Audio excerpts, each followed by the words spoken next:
নমস্কার। আজকের এই ভিডিওতে আলোচনা করতে চলেছি ব্যর্থতার ব্যাধি বা রোগ নিয়ে, যাকে বলে এক্সকিউসাইটিস। তো এই এক্সকিউসাইটিস কিভাবে সারিয়ে তোলা যায় তাই নিয়ে আজকের এই আলোচনা। মানুষের সুগভীর অধ্যয়ন করলে দেখবেন ব্যর্থ মানুষগুলি এক ভয়ানক ব্যাধিতে আক্রান্ত। সেই ব্যাধির নাম এক্সকিউসাইটিস। আর বেশিরভাগ আম আদমির মধ্যে এই রোগের কয়েকটি লক্ষণ অবশ্যই বিদ্যমান থাকে।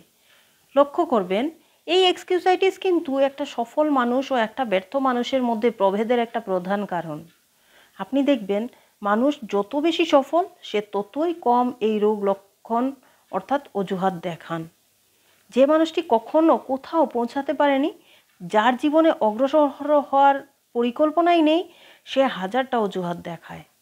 যার জীবনে তেমন কিছুই করে উঠতে পারা যায়নি, তারা অন্যদের বোঝায় কেন করনি, কেন করে না, কেন পারে না ও কেন তারা এই কাজের জন্য উপযুক্ত নয়। সফল ব্যক্তির জীবন অধ্যয়ন করলে দেখা যায় ইনিও কিন্তু অতি সাধারণ বাকিদের মতো নানা অজুহাত দেখাতে পারতেন, কিন্তু তিনি করেননি। অন্যান্য যে কোনো রোগের মতোই এক্সকিউসাইটিসের যথাযথ চিকিৎসা সঠিক সময়ে না হলে তা কিন্তু বিপজ্জনক হয়ে উঠতে পারে। এই রোগগ্রস্ত মানুষের চিন্তাভাবনা অনেকটা এরকম: আমার যতটা সফল হওয়া উচিত আমি ততটা সফল হইনি। নিজের এই ব্যর্থতার কি অজুহাত দেওয়া যায়? ভগ্ন স্বাস্থ্য নাকি শিক্ষার অভাব, বয়স বেশি নাকি বয়স খুব কম, দুর্ভাগ্য নাকি ব্যক্তিগত দুর্ভোগ, নাকি পারিবারিক দোষ, কোনটা? অজুহাতের ব্যাধিতে আক্রান্ত এই ব্যর্থ মানুষটি ভালো একটি অজুহাত খুঁজে বার করে সেটাকে অস্ত্র হিসাবে ব্যবহার করে। এরপর নিজের যে অসামর্থ্যের কারণ রয়েছে তা বোঝাতে গিয়ে নিজেকে ও অন্যদের ওই একই অজুহাত শোনাতে থাকে। যতবারই রোগগ্রস্ত মানুষটি অজুহাত দেখায়, ততই তার অবচেতন মনে গভীরভাবে এই অজুহাত গেঁথে যায়। গঠনমূলক বা নিরাশাজনক যে কোনো ধরনের চিন্তাভাবনা বারবার করলে মনে গভীর প্রভাব পড়ে। এক্সকিউসাইটিসের রোগী প্রথম দিকে ভালো মতোই বোঝে যে সে যে কারণগুলো বলছে তা নিতান্তই অজুহাত, মোটেও সত্যি নয়। তবে যতবার সে ওই অজুহাতের পুনরাবৃত্তি করে, ততই বদ্ধপরিকর হয়ে যায় যে ওই অজুহাতই সত্য, ওই অজুহাতই তার ব্যর্থতার মূল কারণ। তার প্রথম পদক্ষেপ হলো নিজের চিন্তার গতি সঠিক ও সাফল্যের পথে নিয়ে আসার জন্য নিজেকে ব্যর্থতার ব্যাধি এক্সকিউসাইটিস থেকে সুরক্ষিত রাখা। যদিও নানা ধরনের এক্সকিউসাইটিস দেখা যায়, তবে কয়েকটি সুপরিচিত অজুহাত বা এক্সকিউজ হলো স্বাস্থ্যের অজুহাত, বিদ্যাবুদ্ধির অজুহাত, বয়সের অজুহাত এবং অবশ্যই ভাগ্যের অজুহাত। এবার দেখা যাক এই সুপরিচিত রোগগুলি থেকে নিজেকে কিভাবে সুরক্ষিত রাখা যায়। চারটি অতি পরিচিত এক্সকিউসাইটিস রয়েছে। যেমন স্বাস্থ্যের একটা অজুহাত: স্বাস্থ্যটা যে মোটেই ভালো যাচ্ছে না, কি আর করব। এই সংক্রান্ত অজুহাত রয়েছে চিরপরিচিত। শরীর ভালো নেই, অথবা বিশেষভাবে আমার এই শারীরিক কষ্ট রয়েছে। একটি মানুষ জীবনে যা করতে চায় তা করতে না পারলে, আরও দায়িত্ব নিতে না চাইলে, সাফল্য না পেলে শরীর ভালো নেই অজুহাতটি নানাভাবে অস্ত্র হিসাবে ব্যবহার করে। হাজার হাজার মানুষ স্বাস্থ্যের এক্সকিউসাইটিসে আক্রান্ত বেশিরভাগ ক্ষেত্রে এটাই কি আসল কারণ? একটু চিন্তা করে দেখুন। সফল মানুষগুলিও কিন্তু স্বাস্থ্যকে অজুহাত করে তুলতে পারে, কিন্তু তারা তো তা করে না। স্বাস্থ্যের এক্সকিউসাইটিস সারানোর চারটা মুখ্য ওষুধ রয়েছে। নিজের স্বাস্থ্য নিয়ে কোনো রকমই আলোচনা করবেন না।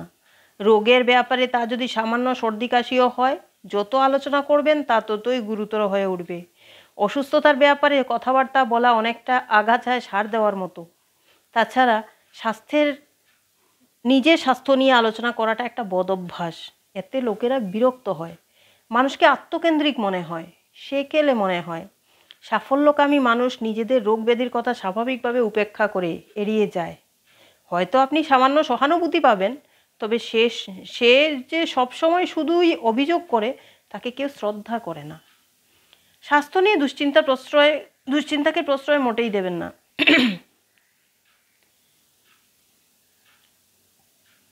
আরেকটা এক্সকিউসাইটিস হচ্ছে বুদ্ধিমত্তার এক্সকিউসাইটিস। আমি বোকা ব্যর্থতার একটা অতি পরিচিত কারণ।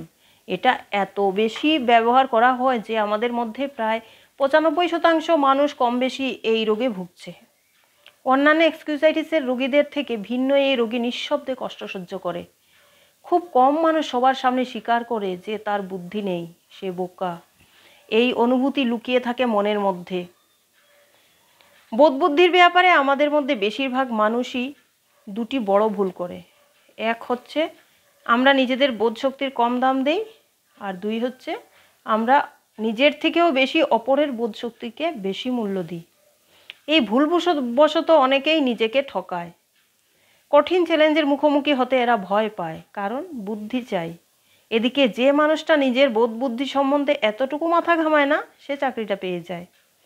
আপনার কতখানি বুদ্ধি আছে তা জরুরি নয়, যা জরুরি তা হলো আপনি নিজের বোধ বুদ্ধি কতখানি সদ্ব্যবহার করছেন।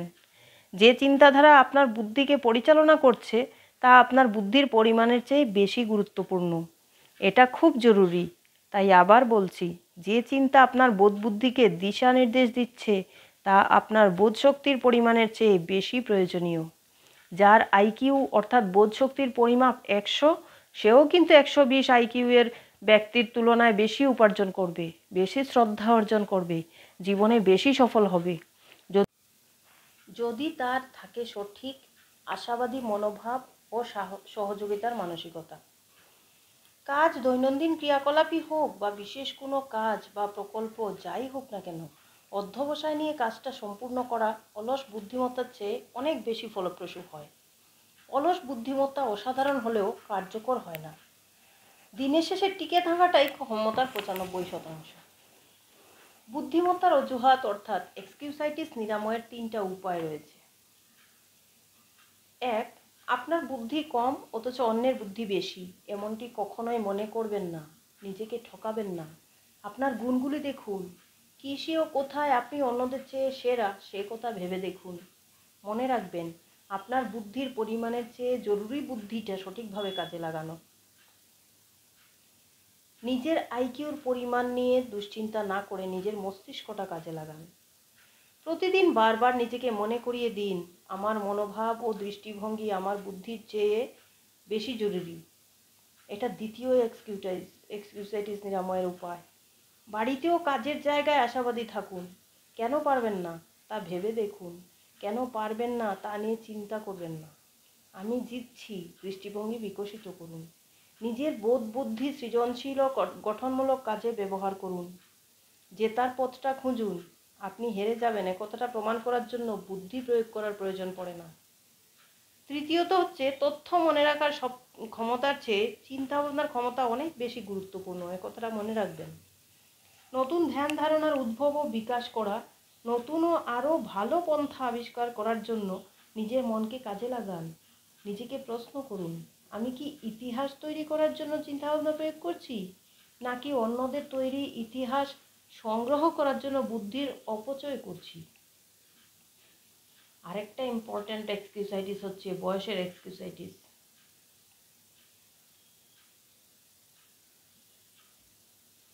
অর্থাৎ কখনোই বয়সটা ঠিক নয় এরকম একটা ব্যর্থতার ব্যাধি প্রত্যেক মানুষের কম বেশি রয়েছে। আমার বয়স হয়েছে, কিংবা আমি এখনও ছোট রয়েছি।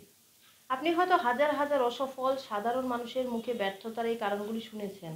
আমার বয়স হয়েছে, আমি কি আর এসব কাজ করতে পারবো? যা করতে চাই তা করতে পারছি না, কারণ আমার বয়স। এরকম হয়তো খুব কম মানুষ আছেন যারা ভাবেন যে না, তাদের বয়সটা কোনো একটা কাজ করার জন্য উপযুক্ত। ব্যাপারটা ভীষণ দুর্ভাগ্যজনক। এই বয়সের অজুহাত দেখিয়ে অজস্র মানুষ তাদের জীবনের সুবর্ণ সুযোগ হারিয়েছে। এরা মনে করে এদের বয়সটাই ভুল, তাই চেষ্টাও করে না। বয়সের এক্সকিউসাইটিসের মোকাবিলা কি করে করবেন? সংক্ষেপে যদি বলি তাহলে বলবো, আপনার বর্তমান বয়সের প্রতি আশাবাদী মনোভাব রাখুন। মনে করুন আপনি এখনও ইয়াং। আমি বুড়ো হয়ে গেছি এরকম ভাববেন না। নতুন দিগন্তের খোঁজ করুন। তারুণ্যের উদ্দীপনায় এগিয়ে চলুন। আপনার উৎপাদন ক্ষমতার আয়ুষ্কাল হিসাব করে দেখুন। মনে রাখবেন, 30 বছরের ব্যক্তির 80% উৎপাদন ক্ষমতা এখনও অব্যবহৃত রয়ে গেছে, আর 50 বছরের ইয়াং যিনি রয়েছেন তার জীবনের 40%, এমনকি সেরা 40% দেওয়াটা এখনও বাকি রয়েছে। অনেকে মনে করেন তার চেয়ে আমার জীবনকাল অনেক অনেক বেশি গুরুত্বপূর্ণ। আর তৃতীয়ত, জীবনে যা করতে চেয়েছেন, যা করতে চান, তা করায় আগামী দিনগুলি সদ্ব্যবহার করুন। যদি আপনি নিরাশ হয়ে পড়েন, যদি মনে হয় যে খুবই দেরি হয়ে গিয়েছে, তাহলে হয়তো সত্যিই কোনো এক সময় দেরি হয়ে যাবে। আগেই করা উচিত ছিল, এ ভাবনাটা মন থেকে ঝেড়ে ফেলে দিন। এটা ব্যর্থতার লক্ষণ। বরং নিজেকে বুঝিয়ে বলুন, আমি এখান থেকেই শুরু করব। আমার জীবনের সেরা সময়টা শিগগিরই আমার সামনে এসে দাঁড়াবে। সফল মানুষ এভাবেই কিন্তু চিন্তা করে। হয়তো একটি দিনও এমন যায় না যখন কেউ না কেউ নিজের দুর্ভাগ্যকে দোষারোপ করেন। এটাও আরেক রকমের এক্সকিউসাইটিস। এমন দিনও বিরল নয় যখন সফল মানুষকে ভাগ্যবান বলে অভিহিত করা হয়। ভাগ্যের এক্সকিউসাইটিস থেকে নিষ্কৃতি পাওয়ার দুটা গুরুত্বপূর্ণ উপায়: কারণ ও পরিণাম, এর নিয়মটা মেনে নিন। আপাত দৃষ্টিতে যা সৌভাগ্য, তার পেছনে রয়েছে প্রস্তুতি, পরিচালনা, সফল হওয়ার মনোভাব, যা ওই সফল মানুষটির সৌভাগ্য বলে অভিহিত হচ্ছে। একজন ভাগ্যহীন মানুষকে ভালো মতো দেখুন, আপনি কয়েকটি বিশেষ কারণ খুঁজে পাবেন। সফল মানুষটি হেরে গিয়ে শেখে, লাভবান হয়, আর ওই ব্যর্থ মহাশয় ওই একইভাবে হেরে যাওয়ার পর আর কিছুই শেখেন না। আরেকটা সমাধান হচ্ছে অলীক স্বপ্ন দেখা বন্ধ করুন।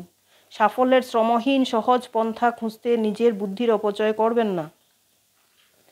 শুধুমাত্র ভাগ্যকে সফল করতে পারে না, যে জিনিসগুলি করলে, যে প্রণালীগুলি আয়ত্তে আনলে সফল হওয়া যায়, সেগুলি শিখলে ও সঠিকভাবে প্রয়োগ করলে তবেই সাফল্যের চাবিকাঠি হাতে পাওয়া যায়।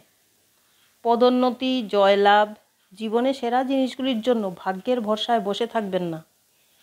এগুলি দেওয়া ভাগ্যের কর্ম নয়, বরং যে গুণগুলি বিকাশ করলে জীবনে বিজয়ী হওয়া যায়, সেগুলির বিকাশে মনোনিবেশ করুন। আশা রাখি ব্যর্থতার এই এক্সকিউসাইটিস থেকে আপনিও একসময় মুক্তি লাভ করবেন এবং নিজের সফলতার পিছনে এগিয়ে যাবেন। আপনার আগামী জীবন খুব সুন্দর হোক, সার্থক হোক এবং খুব সফলতার মধ্যে দিয়ে আপনার জীবনটা অতিবাহিত হোক, এই শুভকামনা রইল।